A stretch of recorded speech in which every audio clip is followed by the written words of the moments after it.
La Ville de la Chute a présenté son budget pour l'année 2022 qui s'élève à 28,3 millions de dollars, soit une augmentation de 14,1 % comparativement à l'année précédente.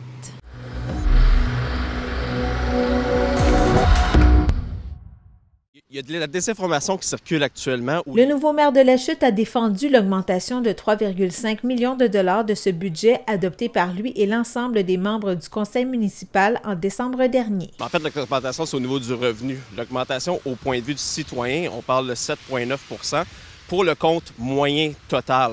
Donc, ça inclut la charge fiscale, ça inclut les tarifs, l'eau usée et tout. L'augmentation des revenus, c'est les développements, les investissements qui sont venus dans les années passées. Oui, et on parle donc de 7,9 % pour le compte de taxes. L'an passé, c'est un gel de taxes. Cette année, de 0 % à 7,9 %. Il faut faire attention. L'année dernière, c'est un gel de taxes qui a largement été financé par la contribution du gouvernement pour les effets COVID. Donc, il y a de l'argent qui est rentré dans les comptes. C'est une décision politique qu'ils ont faite. Je ne commande pas ça. Je pense que c'est correct. Cette année, écoutez, il y a eu une augmentation des tarifs drastique. Donc, un ajustement à la valeur du marché. On parle de collecte des vidanges, une grande augmentation à ce niveau-là. Nous, on est venu geler ce qu'on pouvait geler. Les piscines, on a augmenté, on a réduit les insectes piqueurs, mais une grande portion de l'augmentation de cette année, c'est réellement la tarification qui est venue s'ajuster au comparatif du marché. Donc, nous, on a fait l'étude. Honnêtement, quand on est arrivé en poste, on a vu cette augmentation-là.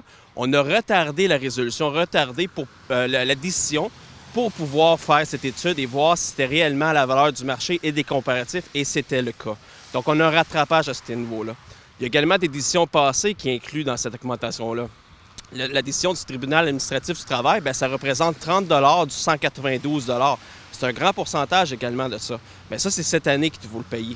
Ensuite, c'est certain qu'on a une augmentation au niveau de la dette, qu'une légère augmentation, mais ça, c'est des investissements passés aussi, des bons investissements. On ne fait pas de politique là-dessus, mais on a un rattrapage à ce niveau-là, au niveau de la dette. Nous, ce qu'on est venu ajuster, on a décidé de ne pas couper les services. On a décidé de maintenir, en fait, on en bonifie, on maintient les infrastructures, on vient aider l'administration en ajoutant des ressources et des outils. Et cette portion-là, ça représente à peu près 37 $ du 192. Donc, nous, notre portion qu'on a vraiment agi pour l'augmentation de cette année, c'est minime. Est-ce que vous auriez pu en faire plus pour que les citoyens payent moins? On a fait un grand travail. Le premier scénario qui a été présenté, c'est 12,5 % d'augmentation.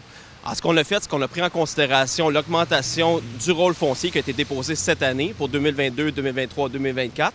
Il y a une augmentation du rôle foncier de 6,3 % On a réduit le taux d'imposition de 7,3 %. Donc, on est allé plus que l'augmentation. Ensuite, on a réaménagé au niveau du PTI pour la gestion de la dette. Un PTI qui est parti de 80 millions à 60 millions. On a regardé au niveau de la redistribution des ressources internes aussi pour alléger ce niveau-là. Donc oui, on a travaillé fort à ce niveau-là. Mais c'est un choix qu'on a fait de ne pas couper les services. On aurait pu essayer d'absorber cette hausse. Je pense pas qu'on aurait pu. Honnêtement, c'est près d'1 million de dollars de hausse en partant juste en tarif.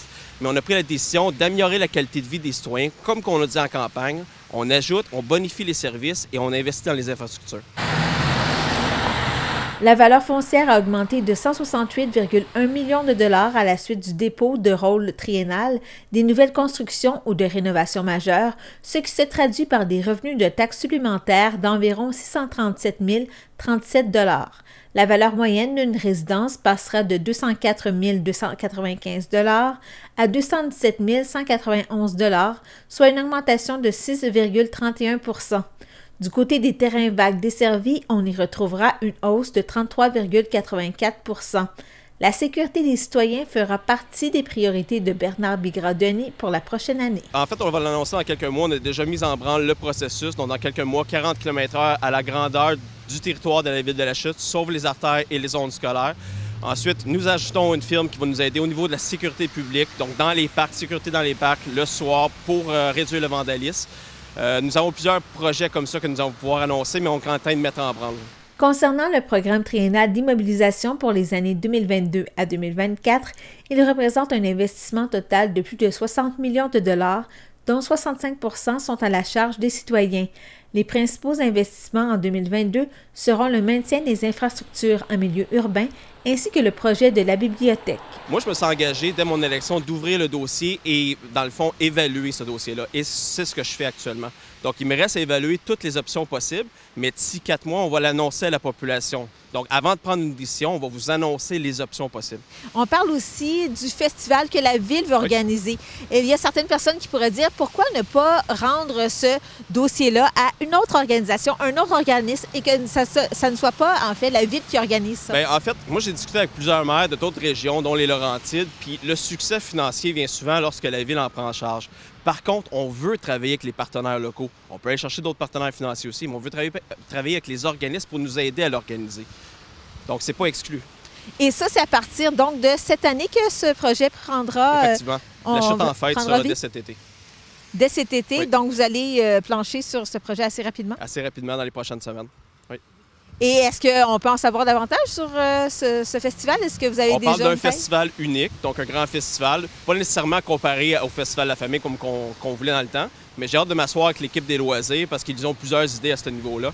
Puis on parle vraiment d'un festival, une fin de semaine, un événement. Et parlons aussi de la rue principale. Oui. Ça faisait partie de votre plateforme oui. électorale. Donc, il y aura... qu'est-ce qui va se passer avec ce plan de réaménagement qui sera bientôt en place? Oui. Bien, nous travaillons actuellement avec les deux firmes, dans le fond, les deux organismes, Vivre en ville et Rue principale. Donc, c'est des experts dans le domaine. Donc, on évalue vraiment le centre-ville qui va de la rue Robert à la rue, pas à la rue principale, mais en fait à la Rivière-du-Nord. Nous avons déjà entamé une consultation publique avec une trentaine de participants, trentaine d'acteurs impliqués pour savoir ce que les gens s'attendent pour la rue principale. Et ce qui est ressorti pour nous permettre des actions rapides, c'est la mobilité, le stationnement, la sécurité au niveau des traverses piétonnières. Donc cet été, c'est ce qu'on souhaite se positionner le plus rapidement possible. Par la suite, le projet qu'on a, c'est sur plusieurs étapes. Donc, on a parlé vraiment du quadrilatère, le centre-ville. Ça va venir avec les consultations puis avec les études. On voit aussi plusieurs points qui étaient dans votre plateforme qu'on retrouve aussi donc dans le budget, dans le plan triennal d'immobilisation. Est-ce que pour vous, c'était important de les mettre immédiatement en place? Est-ce que vous en êtes gardé quand même pour les prochaines années? On a gardé pour les prochaines années. On gère de façon responsable. C'est un budget responsable. C'est des mesures qui ne coûtent pas si cher que ça qu'on pouvait agir immédiatement.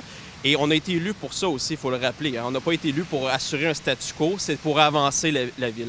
Donc, c'est certain qu'on a déjà fait la demande pour le MADA, pour un plan pour les aînés.